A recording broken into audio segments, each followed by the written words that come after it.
Tenaga ahli utama kantor staf Presiden Abraham Wirotomo mengatakan tenaga kesehatan di Pulau Jawa mulai mengeluhkan kelelahan dalam melakukan kontak tracing atau pelacakan kontak pasien COVID-19. Hal itu terungkap setelah tim KSP melakukan serangkaian verifikasi lapangan di 4 provinsi di Pulau Jawa. Selain memantau disiplin protokol kesehatan di tingkat RT RW, para nakes dari Puskesmas menghadapi kesulitan dalam meyakinkan pasien atau pihak yang memiliki kontak erat dengan pasien agar melakukan tes COVID-19 dan masih banyak masyarakat yang menghindar untuk melakukan tes. Akibatnya, tenaga kesehatan dari Puskesmas harus mendatangi warga dan memujukinya satu persatu. Jika terdapat 1 orang pasien yang dinyatakan positif COVID, maka para nakes akan melakukan upaya kontak tracing terhadap setidaknya 15 orang yang pernah melakukan kontak erat. Sementara sumber daya manusia di Puskesmas sangat terbatas. Hal ini menjadi penyebab para nakes mengalami kelelahan yang luar biasa. Sehingga tidak jarang pihak Puskesmas mengandalkan kerjasama dengan para relawan atau inisiatif dari warga RT RW setempat. Pemberdayaan warga di lingkungan terdekat menjadi salah satu solusi untuk dapat memperkuat upaya tracing dan membantu para tenaga kesehatan yang mulai kelelahan. Tim Liputan, Berita 1. Tenaga kesehatan atau nakes mulai mengeluhkan kelelahan dalam melakukan kontak tracing atau pelacakan kontak pasien COVID-19. Pasalnya, para nakes berupaya melakukan kontak tracing terhadap setidaknya 15 orang yang pernah melakukan kontak erat kepada pasien COVID-19.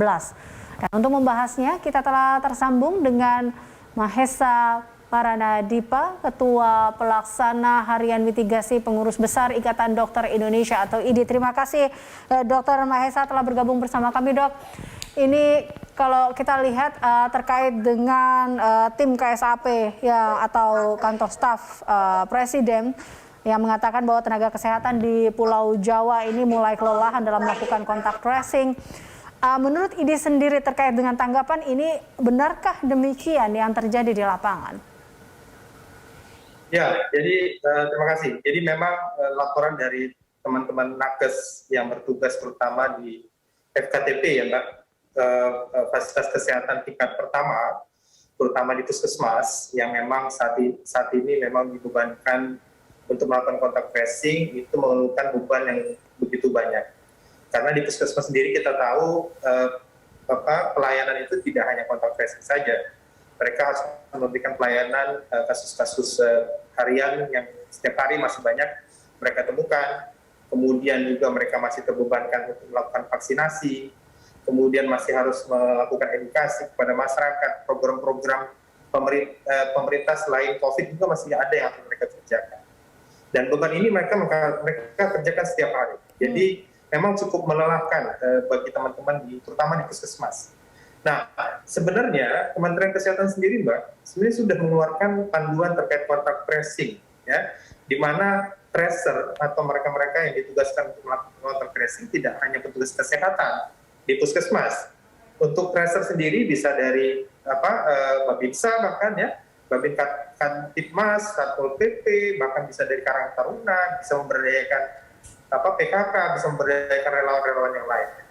Dan sebenarnya di beberapa daerah, saya sudah mendengar beberapa daerah di DKI juga mungkin sudah ada penggunaan relawan-relawan, jadi tidak sepenuhnya menggunakan tracer dari Puskesmas, tapi mungkin jumlahnya tidak begitu banyak, sehingga tetap tracer dari Puskesmas itu yang saat ini masih dibebankan untuk melakukan kontak tracing. Oke, sebelum kita masuk ke sana, Dok, ini tadi Anda katakan terkait juga dengan beban ya. Apakah memang ini sebenarnya bebannya yang terlalu berat untuk mereka, atau memang kalau di sini dilihatnya memang sumber daya manusianya, atau dikatakan mungkin dibilang sumber daya manusia yang ada di Puskesmas yang memang terbatas terkait dengan beban yang diterima saat ini untuk kontak tracing? Ya, karena memang kan tadi saya sampaikan beban pekerjaan atau beban pelayanan di Puskesmas itu banyak, tidak hanya kontak tracing. Sehingga harusnya memang setiap kepala daerah bisa memberdayakan relawan-relawan atau kelompok masyarakat lainnya. Jadi seperti di tempat tinggal saya deh. Di tempat tinggal saya itu sudah dibentuk satgas di tingkat RW dan mereka juga melaksanakan tugas-tugas tracing. Artinya sebenarnya bisa memanfaatkan tenaga-tenaga di luar tenaga kesehatan di puskesmas. Karena saat ini beban teman-teman nakes di puskesmas selain harus merawat, kalau di DKI mungkin tidak ada rawat inap ya Pak. Tetapi kalau di daerah-daerah lain puskesmas itu masih melakukan rawat inap. Nah, itu mereka cukup berat untuk memantau pasien-pasien yang harus dirawat, ya, belum lagi rawat jalan yang setiap hari juga banyak, ya. Jadi menurut saya segera saja digunakan tenaga-tenaga relawan, tapi itu harus dilatih terlebih dahulu. Oke, berbicara relawan atau sukarelawan ini, Dok, tapi nanti siapa yang akan memantau mereka, Dok? Karena kalau dilihat dalam membantu nakes yang akan melakukan kontak tracing ini, kira-kira, Dok?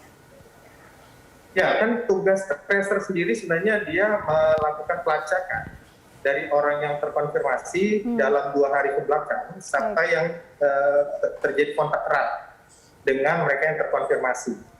Nah, hal itu bisa dilakukan wawancara langsung atau penelusuran dari pasien yang terkonfirmasi. Nah, semua data-data itu, Mbak, itu harus dilaporkan ke puskesmas.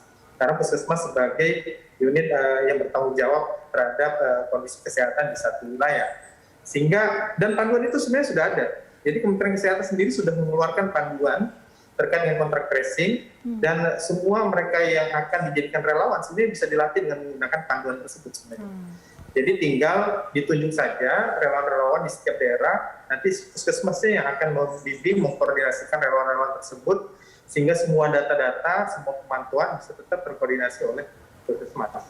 Baik, Dok, ini ada sebuah pendapat yang berbeda, yaitu dari jaringan Nakes Indonesia yang mengatakan bahwa sebenarnya perekrutan sukarelawan di tengah kolapsnya fasilitas kesehatan dan juga tenaga kesehatan yang saat ini bisa dibilang kewalahan ataupun kelelahan, ini sebagai sesuatu yang tidak logis, Dok. Bagaimana menurut Anda? Ya, relawan yang dimaksud oleh teman-teman ini mungkin relawan nakes juga kan ya Pak ya.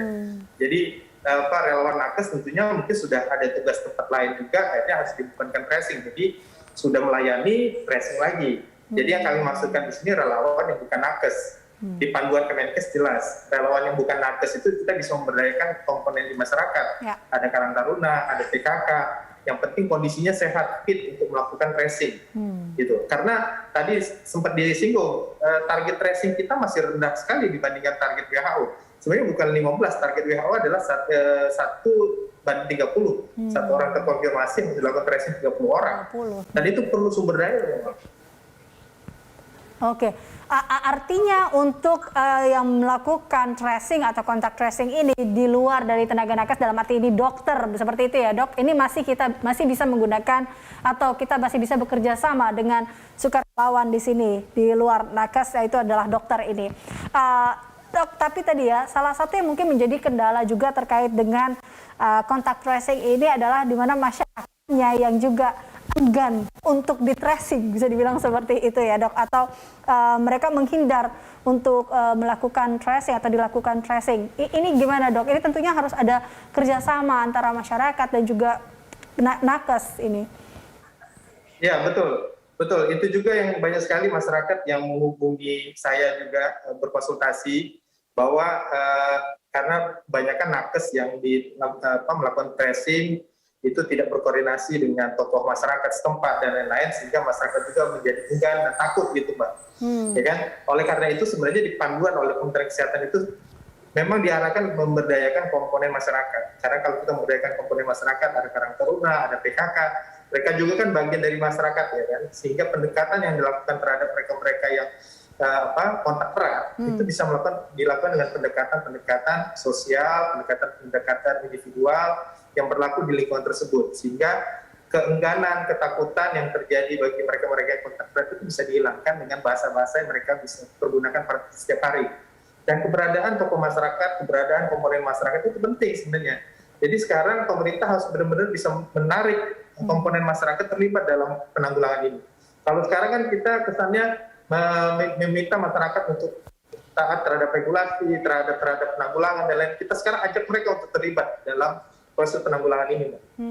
Oke, itu bisa menjadi solusi sebenarnya dalam tadi ya memperkuat upaya tracing kita saat ini yang kalau bisa tidak hanya 15 tapi 30 sesuai dengan yang diharapkan. Oke, nah ini kita kembali lagi tadi berbicara mengenai tenaga kesehatan atau tenaga dokteran sekarang, Dok. Ini kan saat ini kita lihat memang tenaga dokter sangat dibutuhkan saat ini. Nah, apa sejauh ini Anda melihat gap mungkin antara yang pasien dan juga dokter yang ada saat ini? Apakah dokter masih atau jumlah dokter yang saat ini masih mencukupi kah, Dok? Ya, kan sebelum pandemi terjadi di tanah air, Mbak, sebenarnya distribusi dokter kita memang bermasalah. Artinya kebanyakan dokter itu menumpuk di Jawa dan Bali, ya, untuk di kota-kota besar juga. Jadi di daerah-daerah lain, apalagi di daerah terpencil, itu jumlah dokter itu memang masih sangat-sangat minim. Nah, yang jadi kendala ketika pandemi ini terjadi, maka jumlah dokter di daerah-daerah yang rasionya dengan jumlah penduduk itu sedikit juga akan kewalahan. Ya, sedangkan di kota-kota besar, di Jawa atau kota-kota besar yang lainnya, dengan angka kasus yang cukup tinggi, kalau kita lihat grafiknya, di kota-kota besar angkanya cukup tinggi. Dan itu korelasi dengan jumlah dokter yang terpapar. Kalau melihat laporan kami di tim mitigasi, daerah-daerah dengan kasus yang cukup tinggi, seperti di Jawa Timur, di DKI, di Jawa Tengah, itu juga dokter dan tenaga kesehatan yang terpapar, bahkan meninggal dunia juga cukup tinggi. Nah, oleh karena itu perlu ditinjau kembali memang keberadaan tenaga kesehatan kita. Kalau bisa memang ke depan, yang mudah-mudahan kita berdoa pandemi cepat berlalu ya, agar kita bisa memetakan kembali sumber daya manusia khususnya tenaga kesehatan kita di kota-kota besar dan di kota-kota yang lain, sehingga permasalahan-permasalahan kesehatan ke depan kita bisa antisipasi. Jadi nggak kelabakan ketika satu daerah kekurangan tenaga dokter dan seterusnya.